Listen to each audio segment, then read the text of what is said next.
Hello and welcome to another edition of Talkin Fight. Today, joining me on the call from Nigeria, we have Saleh, and born in Nigeria but calling in from Toronto, we have Ray, three-time Canadian heavyweight champion. How are you doing?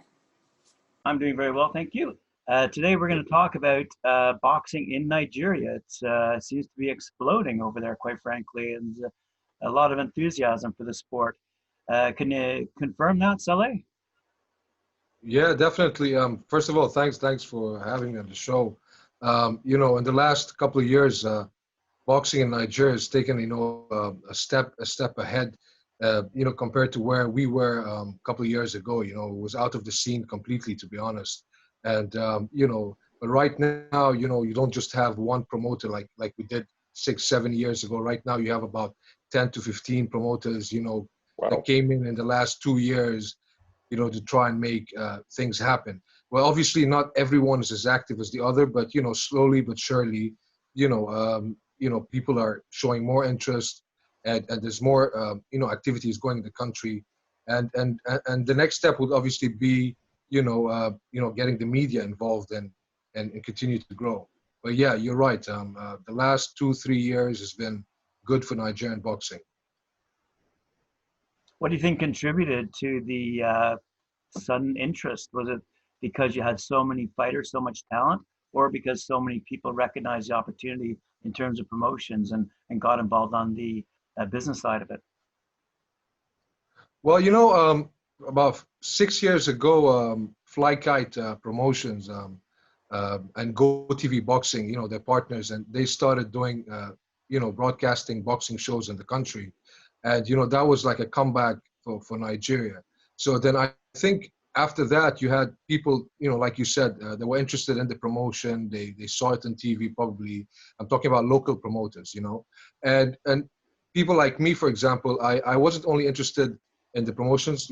As we spoke before, I started by, a project called They Deserve to Dream, where I went to the roots of boxing and all over Lagos, and so that I can understand, what was missing, and get to know the guys, get to know the community, the fans. So it depends on the interest. You had some people that would really wanted to go start from the roots and do that, and you had other people that wanted to go straight into, just promoting and all that, and business. But right now, even after that project, we've done a lot of shows in the last 3 years, with only promoters that did 2 shows this year in 2020. And you have other promoters as well, that had shows last year as well. And before, it was just about 4 shows a year you'd have all over the country. And right now, it's 10 months, and out of 12 months seem to be busy. And that's the way forward in 2021. But there's a lot of, mind you, there's a lot of work that still needs to be done, because most of these shows are being, self-funded for now, and it's just basically how it works in Nigeria. You got to present something, and then probably they would now see how far you've gone, and then maybe sponsors now come in. And what's Are your, you go ahead, Ray. I was going to say, what's your viewpoint on this? okay? Well, one, are you dealing with or speaking of the amateur game, or are you speaking of the professional game? No, Um, professional. Everything I said was pro boxing, but except they deserve to dream project. Obviously, going to the roots and all that. It was amateur boxing was involved as well. I see. When it comes to the amateur uh, game, do you find that there is widespread interest in boxing from the amateur standpoint? And if not, what can be done more to build that scenario? Because in essence, the amateur platform is the foundation of where the pros are, right? Like with a strong amateur platform, the pros will thrive. The pro game will thrive because you'll have all the talent coming up that way. Um, so yeah, how is the amateur scenario? Okay, so that's a very good question. From Lagos, where I am, for example, I would give you an answer and tell you, yeah, the amateur side of things is intact, because they've got enough enough coaches, Lagos State coaches, enough competitions. They've got the National Sports Festival. Lagos always, performs in it, and most of the good boxers that go for the Olympic qualification are from Lagos and all that. So from my Really? point of view, I would tell you that from where I am, yes. But if you asked me if it was enough for the country as a whole, I would tell you no, because I have some amateur boxers, for example, in other states. Well, not necessarily my boxers, but boxers that I know in other states that always find it hard to have the same facility, the same number of coaches, the same opportunity of competitions, and then they're left out. We have 36 states in the country, so if the country could do what Lagos is doing in other states as well, then I could now tell you that as a country, yes, the amateur boxing is intact. But from Lagos State alone, I can tell you Lagos State as a state is doing good with amateur boxing, very good actually with amateur boxing. But it's not enough, obviously, for the country nationwide. Yeah, a country of 200 million plus, with incredible talent, depth, you should be just a major presence on the world scene when it comes to the pro game. And some of the Nigerians that have come out, we've represented very well. I'm speaking in the pro scene, but I just don't think it's enough. Now, what are the limitations when it comes to the other states? What are the limitations when it comes to developing the amateur game? And is there a pro game? Like, I'm from Ondo State. I'm from Akure. Is there a pro game in Akure? Is there a pro game in Ondo State? I don't know. It's the same thing with the pro side, unfortunately, where Lagos State still holds most of all these pro fights. Maybe I'm talking about Wow. 98% probably of the pro shows that go in Nigeria. Wow. It's the same thing with amateurs. So obviously, it'll be very important. The first step is to actually in other states basically is for these guys to first and foremost have at least some equipments to start and coaches. They lack in everything. So the lack of coaches in that state, lack of training areas in that state, and so it's basically. But you have some boxers who just train and manage with like probably one coach in the whole state, and they just manage. They don't have enough equipment, but you could see that they can fight, and some of these guys actually go to the National Sports Festival, but you can actually see that they missed out so much in training and so much, Yeah. and you could actually see it. You could see the talent, but you could understand that you can't have like 100 boxers and one coach and not enough facilities, and it doesn't work. It doesn't go well. It's not enough for another state basically. It's the Fair same enough. thing with pro boxing, where everything is happening in Lagos. Though Lagos, obviously, as you know, is really the main city and where everything happens in Nigeria, basically in terms of events and other stuff that creates such opportunities. So it's good to see that Lagos, where we are, things are moving in the right step. But I can't just sit and tell you nationwide pro boxing and nationwide, Yeah. amateur boxing is that. I can tell you Lagos State, Nigeria, probably, on the right track, and probably the only state on the right track for that now. Well, Does it require government stimulus, or do you have enough private interest to get it going? And well, that's one issue, and even I'm facing in pro boxing, and other promoters are. It's not very easy to get sponsors to sponsor boxing. I'm talking from the corporate side, and obviously, I don't know how to put this, but I think in pro boxing, it's probably easier to get sponsors through the corporate side of things than from the government side of things, to be honest with you, in terms of pro boxing. But in terms of amateur boxing, yes, you could work with the government in different states, because it's a state like, basically the federation, they deal with only the state boxers, basically the amateur boxers. But in the pro boxing, it's a complete different game. It's something that can be, the pro boxing, you just have to focus on corporate sponsors, and the amateur boxing, the government, because they would fund things that have to do with development, like gyms and stuff like that. They would actually, if they're interested in something like that and the proposal, they would rather work in development. But for pro boxing and getting them involved in pro shows and all that, it's been tough in the last couple of years.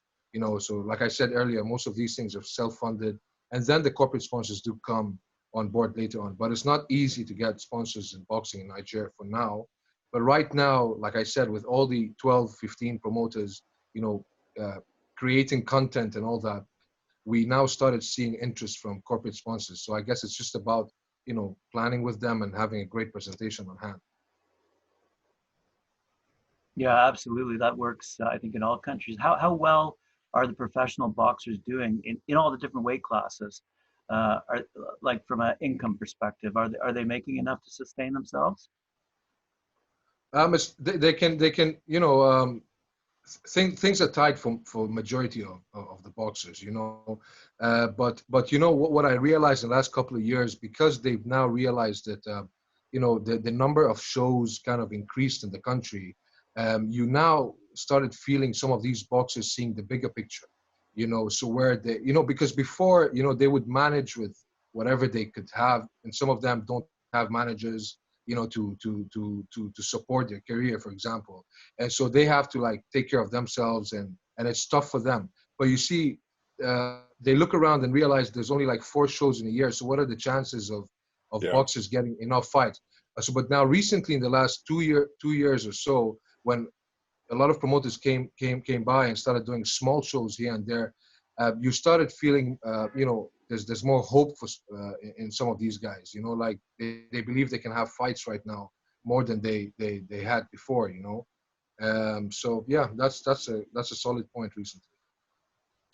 What you call in quite a few articles and interviews I've read, how at least in the amateurs there's a push, there's a need for more tournaments, because apparently there are not very many tournaments. This is a two-part question. One, why? But two, when there is a tournament, is there representation from all 36 states? Or is boxing like a void in certain places? All right, that's a good question as well. So basically, the National Sports Festival is the only competition where you have boxers coming from other states, and those are the boxers that I told you that probably you would see them in the National Sports Festival, and you would see what they lacked, probably because of lack of coaches or training equipment. But you see a lot of other states, perform in National Sports Festival from Lagos, from Abuja, from different parts of the country. But the other competitions that are, through the year, are mainly in Lagos State. So it's mainly Lagos boxers that benefit from that. So if, for example, I'm just going to throw a number. Let's say you have 5 amateur competitions in the whole year in the country. 4 of them would probably be in Lagos State. 4 major ones would probably in Lagos State, and with mainly Lagos State boxers. And then you have the National Sports Festival where you see boxers from other states. So on one hand, you've got the Lagos boxers having 5 competitions for them in a year, and then you've got the other states with just probably 1 competition the whole year, which is the National Sports Festival. And that happens in a lot of states, which obviously is not enough. No, it's not enough. Are you seeing then a lot? Sorry, Ray. Are you seeing then a lot of migration of boxers from these other states into Lagos? Most of the boxers that probably have someone looking after him, if you want, or managers or all that. Yeah, that's the the logic step to take. They realize that they can't just wait around and do nothing in their state. So some of them do come to Lagos, and some of them eventually represent Lagos. But the majority can't probably afford to come to Lagos, or probably don't know much about Lagos to stay in Lagos. Because and maybe they're in school or something in their state, and they can't leave that. So there's many ways to look at it. But just some of them do come to Lagos. Some of them do come to Lagos. That's for sure. A scenario in Canada is where in the amateur game, in the event you win your provincial championship, or sorry, when you win the national championship, everyone must move to a city in Canada called Montreal because that's the national headquarters. This was not the case in my day. Um, uh, it it makes no sense to me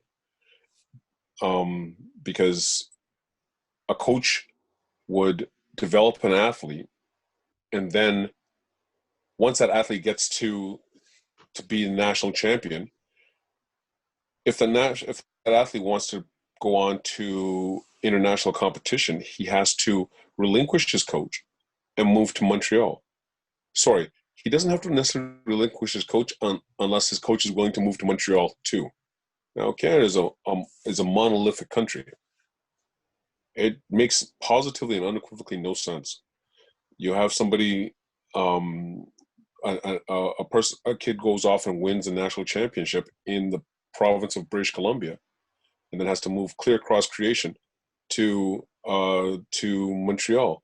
It'd be the equivalent of a fighter, winning in Senegal, and then having to move to Tanzania to come for a training camp. Canada's that big. It makes no sense, right? It makes no sense. And what could be done? What do you think could be done? What is necessary to be done to bring, well, bring up even satellite training facilities within individual states, so as that kind of migration isn't necessary for a person to reach their dream? And more so, a second question I have, um,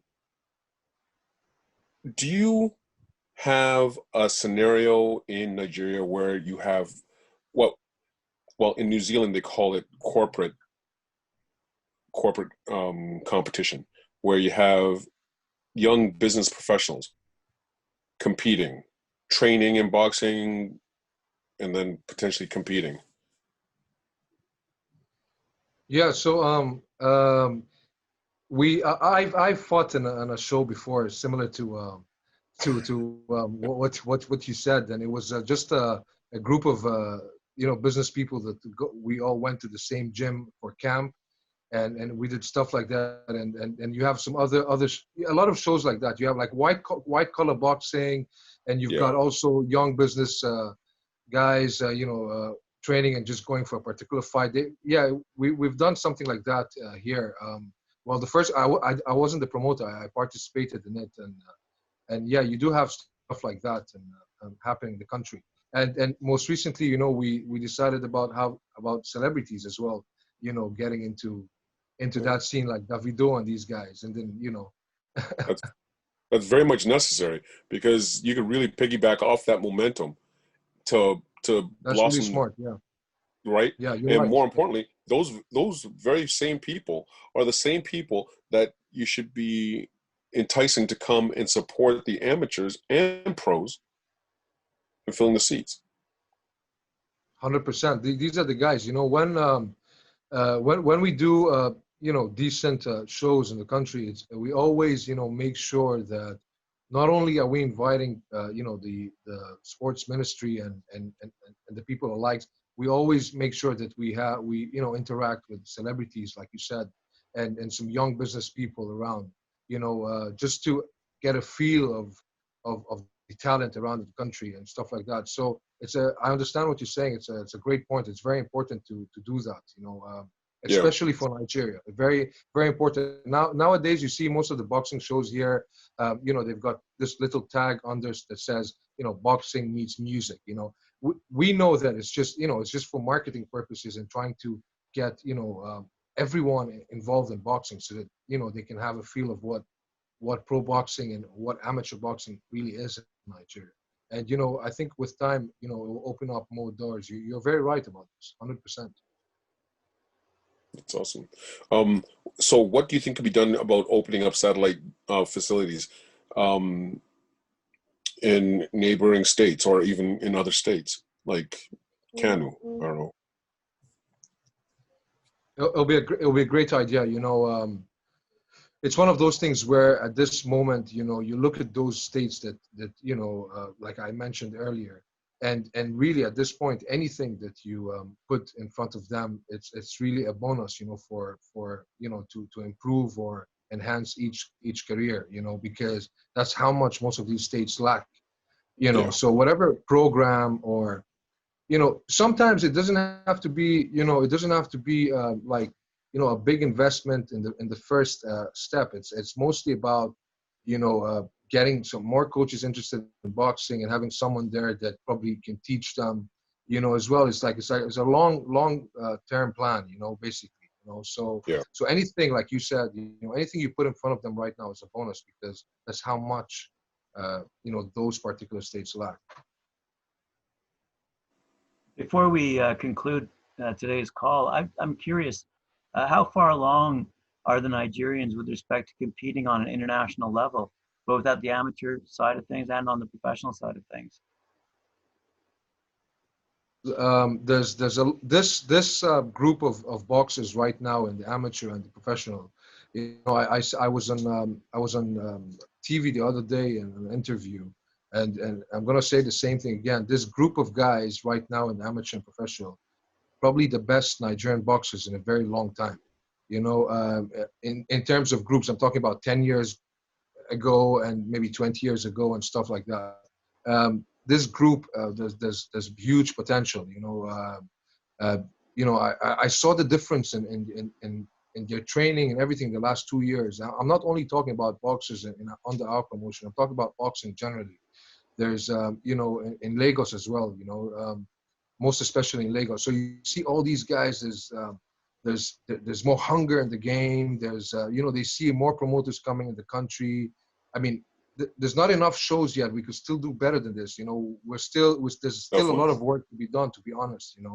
But at least whatever it is, every month you have at least one or two shows right now in Lagos. So these guys, they're motivated, and there's something really good is happening. And not to mention, when you look at UFC and you see Anthony Joshua and you see Champ Bola, Raymond, and you see everybody in Nigeria Nigerians doing well abroad, and it's also a motivation for these guys. And so if you add all that together, you realize that, hang on, these guys see the bigger picture right now. They're performing very well. They're understanding the game more.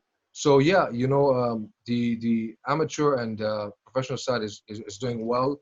Yeah, a lot of work to be done, but I see a lot of good things. Even in the amateur, like Champ said earlier, we tend to do well in some of these competitions. Sure. We try to improve.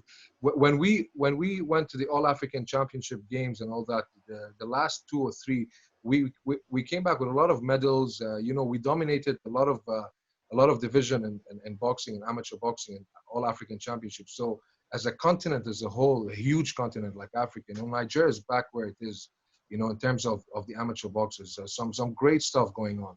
Pro boxing as well. But obviously, pro boxing, there's a bit of age issue in a sense whereby, there wasn't much going on, like I said, in pro boxing, and these guys were still training, but, the age doesn't stop, obviously. And so now that things are better, some of these guys, for them, it's not, it came a bit late, but then they're still getting fights right now. But for the amateur section, this is good for them because it looks like there's a better future ahead for them in pro boxing. So it's been good. It's been good. That's really great news. All right, I have to end the call shortly. Are there any last comments you might have, Champ Bola Ray? I'm extremely excited and extremely proud as to what's happening in my motherland. I am looking forward to actually being like boots on ground and propelling the scenario much further forward. I was supposed to have a fight in Ondo State in Akure. Things just didn't materialize, but any which way, shape, or form I can help to facilitate this process forward, I'm here. So yeah, and it's a Champ, pleasure to meet you, fella. Yeah, yeah. Likewise, champ. When was the last time you came back to Nigeria? Regrettably, I haven't been there since '88. Wow, that's Yeah, so. that's a long I'm time. the Nigerian probably. You know, um, you should fight in Nigeria, champ. I think it'll be great. You know, for you to fight in front of your some fans, some Nigerian fans. I think it'll be great for you, to be honest with No, you. I'd love to. I'd love to. And like I said, plans were being made for a fight in Akura. We're going back probably 4 or 5 years, no longer than that, 6 years ago.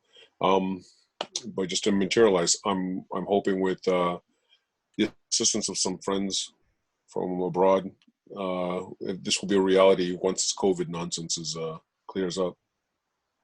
Yeah, hopefully, I'm here on ground, champ. I could always get in touch with, obviously, Mr. Boyce and your team and all that, and That'd be probably great. I would love to, on a personal note, I would love to give you a fight, honestly, here in Nigeria, because look, it's all about the story at the end, especially when you're building something here, and Yeah, the story of you coming back home after all this time, to fight for the flag. It's a story on its own. From the promotion side of things, we could work around that. It sounds great, to be honest. that'd be fantastic. That'd be Yeah. absolutely fantastic. So Okay. let, Great. let, We'll be in touch. let's make this a reality. Yeah. We'll be in touch. We'll be in touch. Let's just get out of this situation right now, and Yeah. and hopefully, get this deal with this broadcast company and get things going. Well, thanks very much for joining us, Champ and Saleh. It was great talking to you. And Thank you. for those out there watching, please subscribe to our channel, and we'll see you again shortly. Thank you very much. Thank you.